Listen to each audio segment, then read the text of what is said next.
19 जनवरी को जहां एक तरफ सिनेमा घर में मैं अटल हूं रिलीज हुई, वहीं Amazon प्राइम वीडियो पर रिलीज हुई Indian police force web series.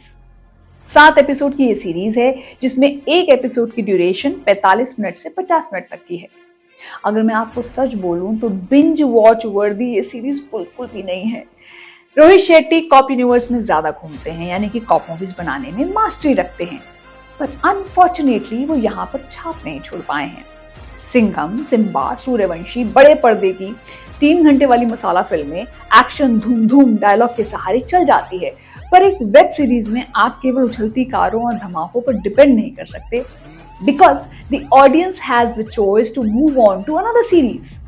अगर आपने Khakee, freelancer, family man, special ops जैसी सीरीज देख रखी हैं तो आप इंडियन पुलिस फोर्स सीरीज को झेल नहीं पाओगे। इस सीरीज को डायरेक्ट किया है सुष्वंत प्रकाश ने। बड़े बड़े स्टार्स के नाम इस सीरीज के साथ जुड़े हुए हैं, सिद्धार्थ मल्होत्रा, विवेक ओबरॉय और शिल्पा शेट्टी-कुंद्रा। जरा इसके प्लॉट की बात कर लें। सीरीज शुरू होती है दिल्ली में बैक टू बैक बम धमाकों से। कबीर यानी कि सिद्धार्थ मल्होत्रा जो पुलिस वाले बने हैं और सीनियर ऑफिसर विक्रम यानी विवेक ओबरॉय को इन धमाकों के मास्टरमाइंड को खोजने की जिम्मेदारी दी जाती है। Shilpa Shetty is playing sassy and tough officer. Story line predictable है। एक आतंकवादी को एक स्केच के सहारे पकड़ने की कवायद है। रोहित शेट्टी अपने डायरेक्शन से हटकर, उनका जो एक सिग्नेचर स्टाइल है उससे हटकर इस सीरीज में 2 काम करने की कोशिश करते हैं। पहला, पॉपुलर नैरेटिव में बसे रेडिकलाइजेशन के पीछे की मोटिवेशन को प्रेजेंट करने की एक नाकाम कोशिश।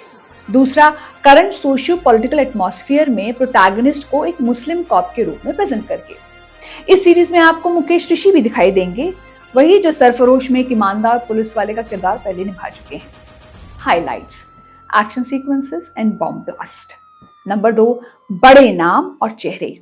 3, दिल्ली की हिस्टोरिकल बिल्डिंग्स की बैकड्रॉप्स। और number 4, notable performances by Shweta Tiwari, Shruti Pawar and Vaidehi Parshuram ने। वो बातें जो शायद सीरीज को देखने लायक बना सकती थी वो थी तीनों एक्टर्स की एक्टिंग बेहतर हो सकती थी। शिल्पा शेट्टी तनी हुई लगी हैं, स्टाइल और स्वैग पूरा है पर असल से दूर। दूसरा, एडिटिंग एंड पेस। फिल्म में एक के बाद एक झटके से सीक्वेंसेस बदल रहे हैं, जबरदस्त हड़बड़ी है, कहानी को जज्ब करने का मौका ही नहीं मिलता। Number 3, predictable story line and ending. अब इस पर और ज्यादा बोलने का मेरा दिल नहीं है।